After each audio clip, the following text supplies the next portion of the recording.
नमस्कार। सांगरिया आदर्श senior secondary school की free YouTube online class में आपका स्वागत है। जैसा कि हमने पहले मानव व्यवसाय के अंतर्गत प्राथमिक व्यवसाय पढ़ा और प्राथमिक व्यवसाय के अंतर्गत जो है हमने आखेट, भोजन संग्रहण, पशु चारण के बारे में अध्ययन किया।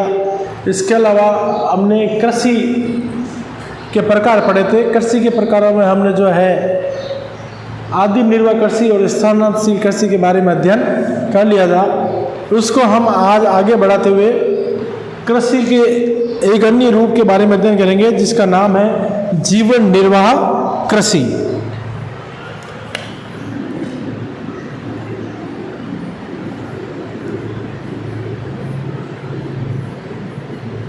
जीवन निर्वाह कृषि।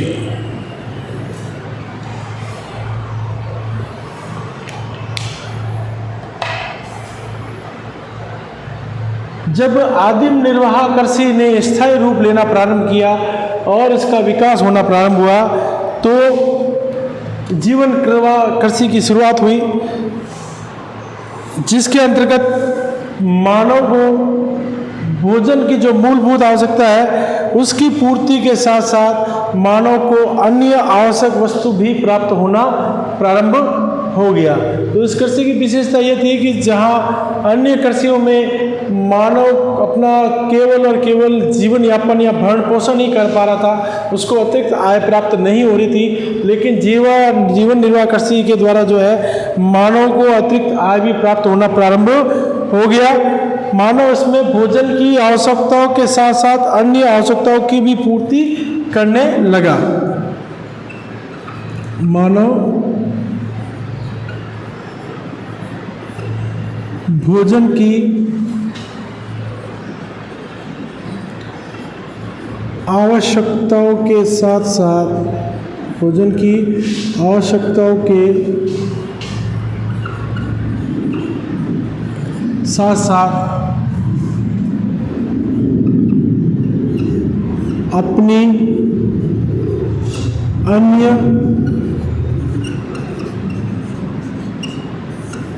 आवश्यकताओं की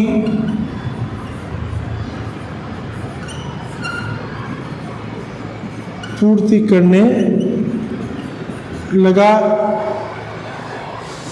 जिस कारण इस प्रकार की कृषि को जीवन निर्वाह कृषि कहा जाता है। जीवन निर्वाह कृषि की जो है प्रमुख विशेषता है कि यह कृषि का एक स्थायी रूप है। इससे पहले जो कृषि थी वह कृषि का स्थायी रूप नहीं था, यह कृषि का स्थायी रूप है। इसकी विशेषताओं की बात करें तो विशेषताओं में हम देख सकते हैं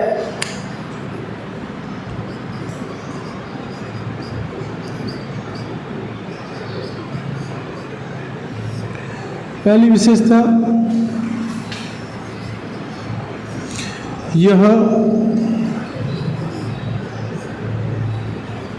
स्थायी कृषि का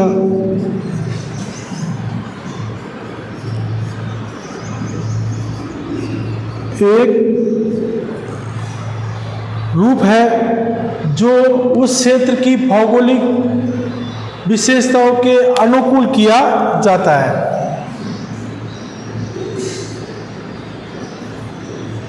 किसी भौगोलिक क्षेत्र की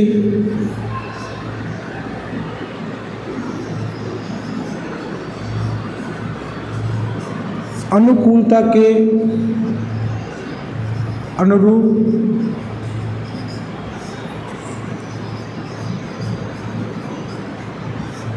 फसलों का उत्पादन।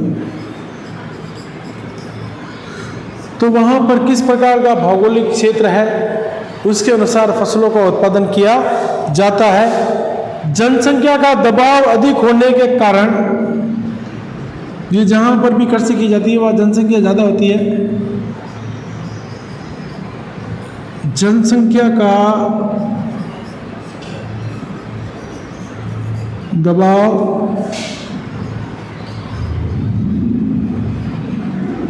अधिक होने के कारण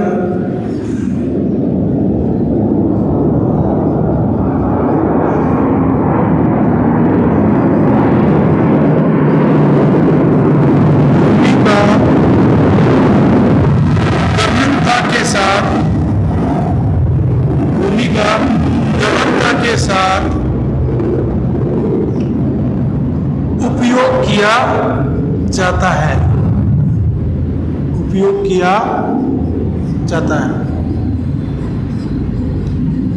अर्थात जीवन निर्वाह कृषि जिन क्षेत्रों में की जाती है वहाँ जनसंख्या का दबाव ज़्यादा है, जनसंख्या बड़ी मात्रा में है, बड़ी जनसंख्या का भरण पोषण करने के लिए उपलब्ध तो क्षेत्र कम होता है और उस कम क्षेत्र में फसल का ज़्यादा से ज़्यादा उत्पादन करना भूमि का गहनता के साथ उपयोग करना कहलाता है। इसके अलावा वर्ष में 2 से 3 फसलें, वर्ष में 2 से 3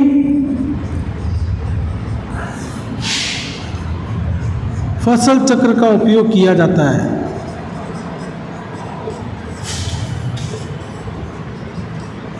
वर्ष में 2 से 3 फसल चक्र का उपयोग किया जाता है। वर्ष में 2 या 3 बार जो है फसलों का अलग अलग तरीके से उत्पादन किया जाता है। इसमें भू जोतों का आकार छोटा होता है, परंतु इसमें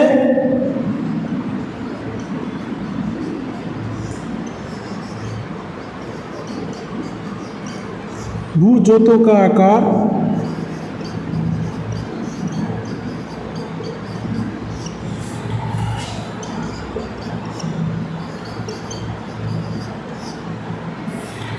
इसमें भू जोतों का आकार छोटा होता है, परंतु उत्पादन ज़्यादा से ज़्यादा प्राप्त किया जाता है। भू जोत तो छोटे होते हैं, लेकिन उस भू जोतों को से अधिक फसल उत्पादन किस प्रकार की जा सकती है वह जीवन निर्वाह में की जाती है। आगे हम बात करें तो इसमें मानव श्रम का उपयोग अधिक संख्या में किया जाता है तथा कृषि यंत्रों का उपयोग भी किया जाता है।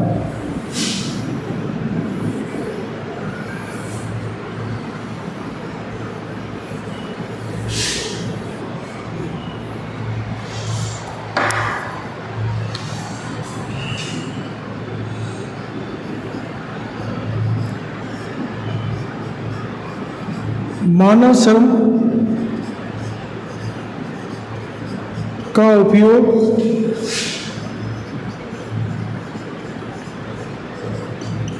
अधिक होता है। इसके साथ ही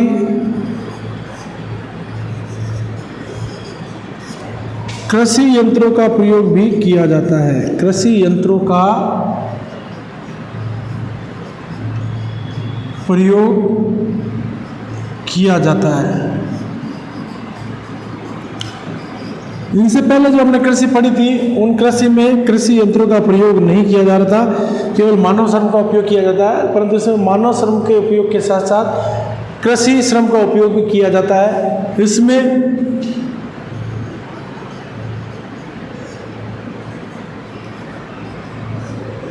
उन्नत बीज,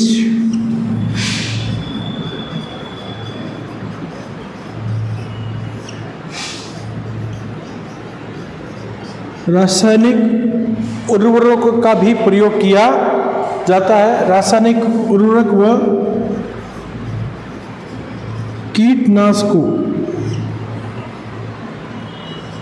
कीटनाशकों का प्रयोग भी इस कृषि में किया जाता है, जबकि इनसे पूर्व वाली कृषि में जो है उन्नत बीज और रासायनिक उर्वरकों का प्रयोग नहीं किया जाता था। सिंचाई की सुविधा के साथ इस कृषि का विस्तार भी हुआ है।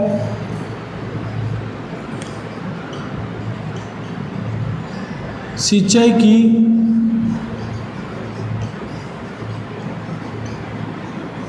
सुविधा के साथ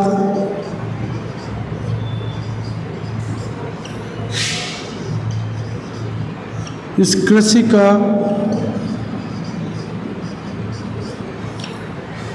विस्तार हुआ है। सघन जनसंख्या वाले क्षेत्रों में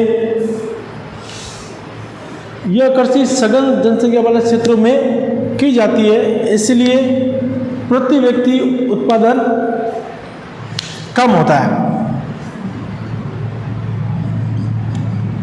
यह फसल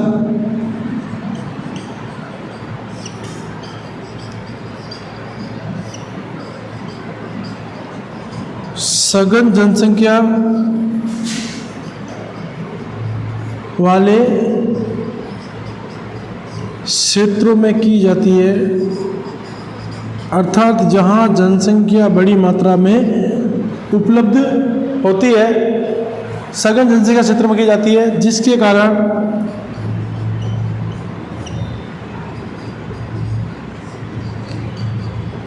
प्रति हेक्टेयर उत्पादन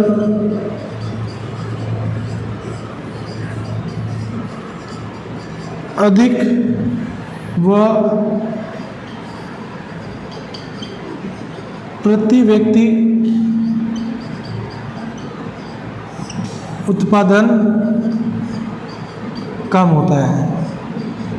यदि खेतों के आकार के अनुसार देखें तो खेतों के आकार के अनुसार तो इसमें जो है उत्पादन अधिक होता है, परंतु वहाँ के रहने वाले लोगों या निवासियों के आधार पर देखें या प्रति व्यक्ति उत्पादन देखें तो प्रति व्यक्ति उत्पादन इसमें कम होता है। यह कृषि मूल रूप से मानसून एशिया के भागों में की जाती है। यह कृषि मूल रूप से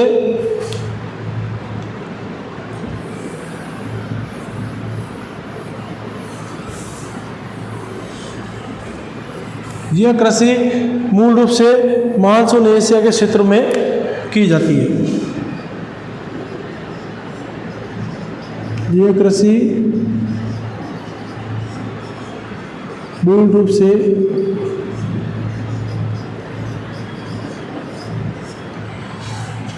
मानसून एशिया के क्षेत्रों में की जाती है। जीवन निर्वाह कृषि को मूल रूप से दो भागों में विभाजित किया जाता है, या इसके दो प्रकार है। जीवन निर्वाह कृषि के दो प्रकार है। पहला हम देखें तो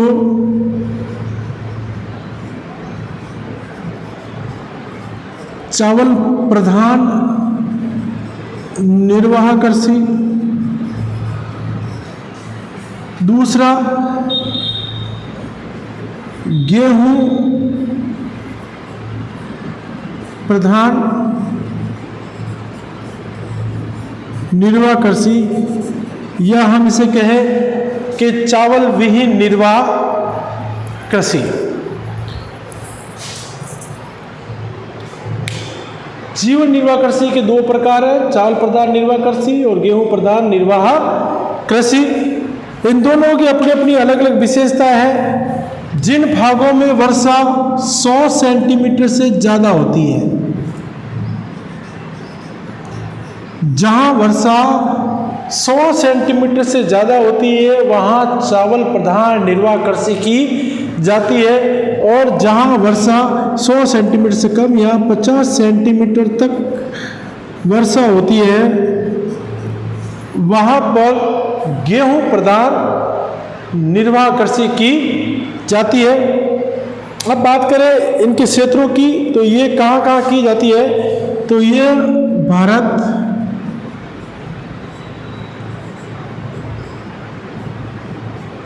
बांग्लादेश,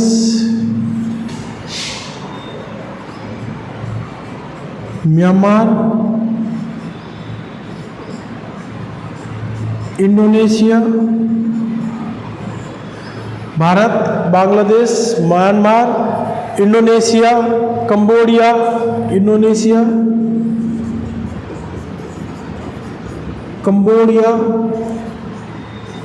दक्षिणी चीन, इन भागों में यह कृषि मूल रूप से की जाती है। जबकि गेहूं प्रधान कृषि की बात करें तो यह कृषि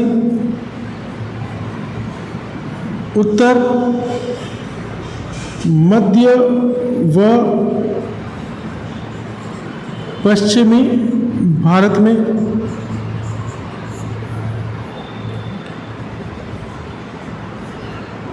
चीन के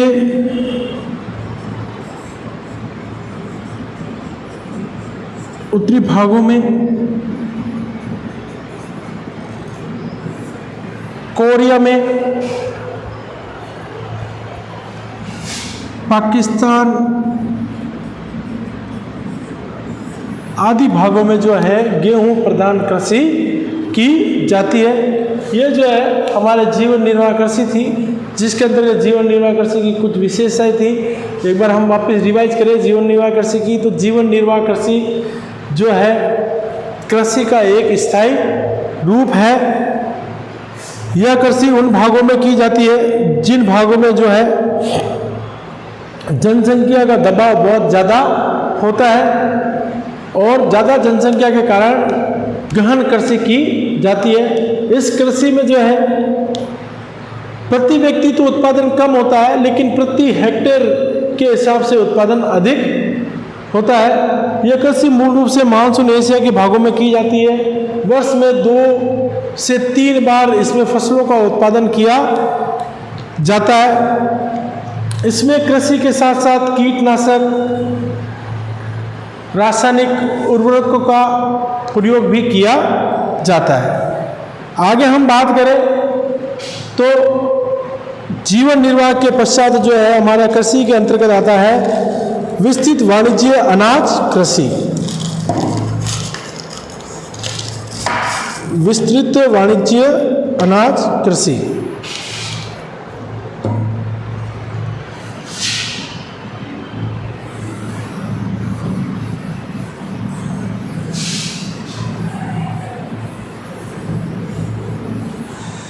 अगला हमारा हो जाएगा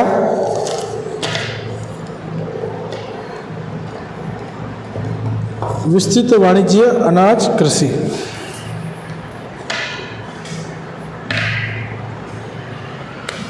नंबर 4 विस्तृत वाणिज्यिक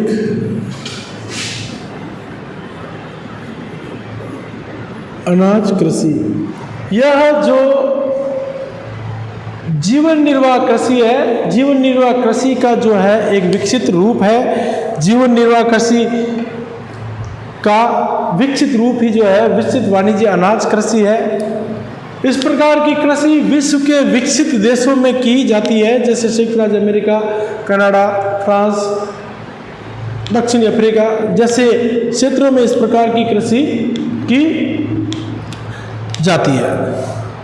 इस प्रकार की कृषि में जो है खेतों का आकार बड़ा होता है, लेकिन प्रति व्यक्ति हेक्टेयर उत्पादन कम प्राप्त होता है। हम इसकी विशेषताओं की बात करें जीवन निर्वाह कृषि की, तो जीवन निर्वाह कृषि की विशेषताओं में सर्वप्रथम हम ये कह सकते हैं कि ये कृषि जो है विश्व के विकसित देशों में की जाती है, जैसे संयुक्त राज्य अमेरिका, कनाडा, रूस, फ्रांस,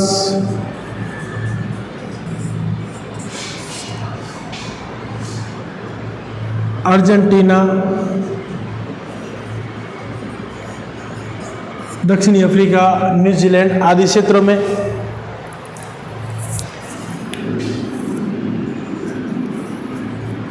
इसमें भू-जोतों का आकार, इसमें भू-जोतों का आकार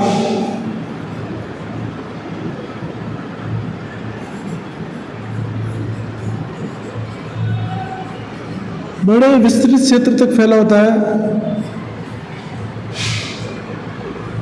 बड़े विस्तृत क्षेत्र तक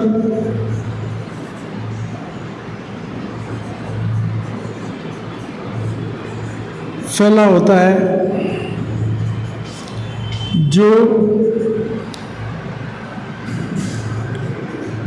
240 से 1600 हेक्टेयर तक हो सकता है।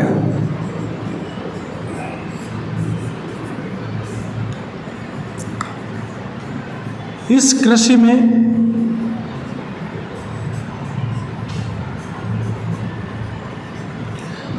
मानव श्रम नगण्य होता है।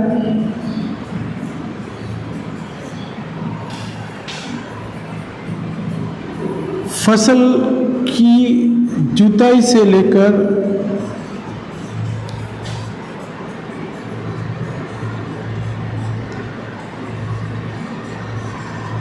कटाई तक समस्त कार्य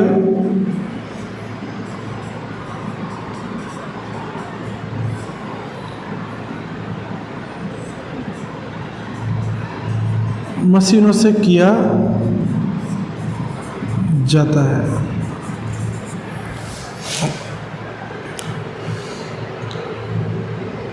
इस कृषि की जो है प्रमुख फसल गेहूं होती है।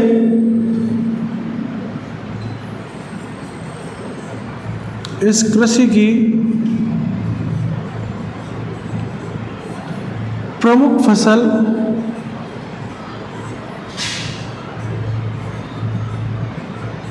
गेहूं होती है। इसके अलावा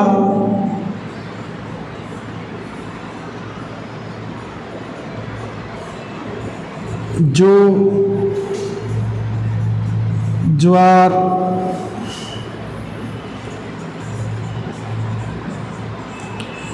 तिलहन फसलों का भी उपयोग किया जाता है। इसमें मानवीय श्रम जो है नगण्य होता है। अधिकांश जो है मशीनों के द्वारा किया जाता है। खेतों का आकार विस्तृत होता है। प्रति हेक्टेयर उत्पादन,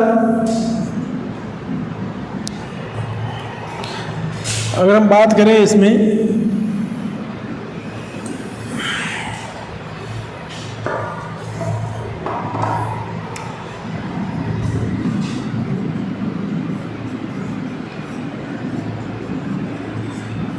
प्रति हेक्टेयर उत्पादन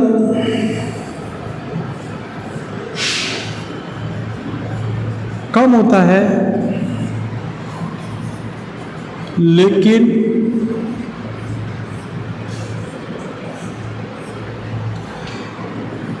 प्रति व्यक्ति उत्पादन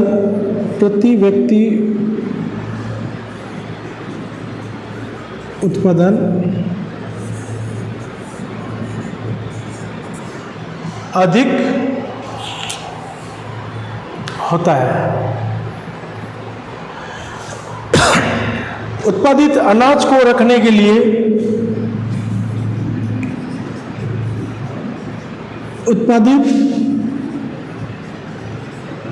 अनाज को सुरक्षित रखने के लिए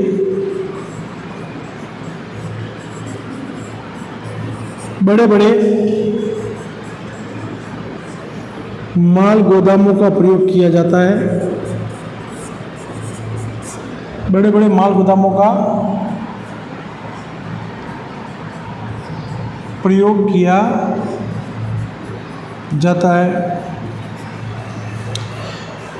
इसमें प्रयोग आने वाली प्रमुख मशीनों में कंबाइन थ्रेशर, इसमें प्रयोग में आने वाली बड़ी बड़ी मशीनों में जो है कंबाइन थ्रेशर जैसे मशीनों का, ट्रैक्टर, हार्वेस्टर का प्रयोग बड़ी मात्रा में किया जाता है।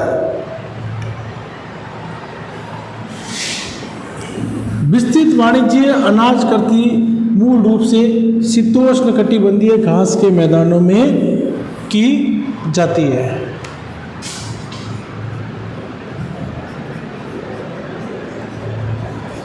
शीतोष्ण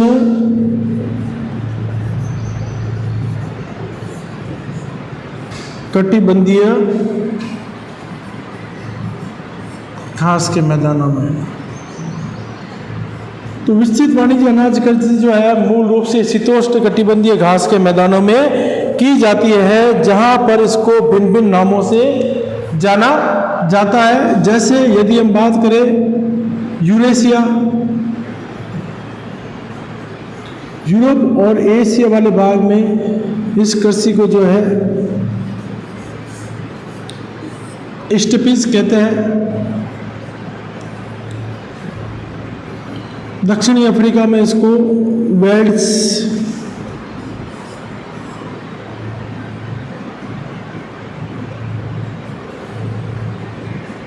ऑस्ट्रेलिया में इसे डाउन्स, न्यूजीलैंड में इसे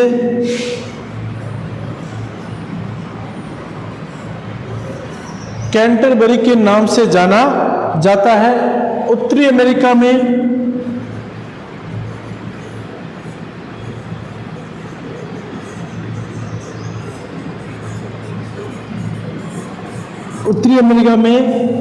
विस्तृत वाणिज्य अनाज कृषि को जो है शीतोष्णकटिबंधीय घास के मैदानों में पेरिज की संज्ञा दी जाती है, तथा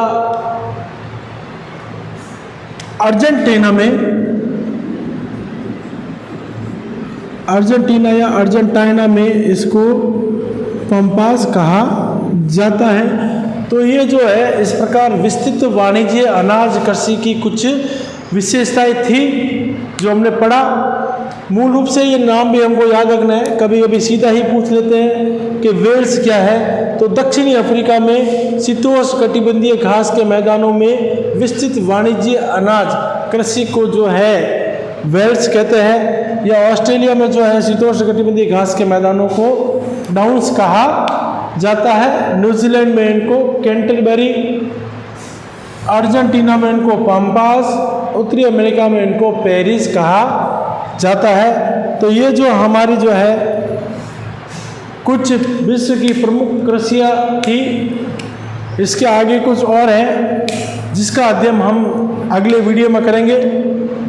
तब तक वीडियो को लाइक, शेयर और सब्सक्राइब करना ना भूलें। धन्यवाद।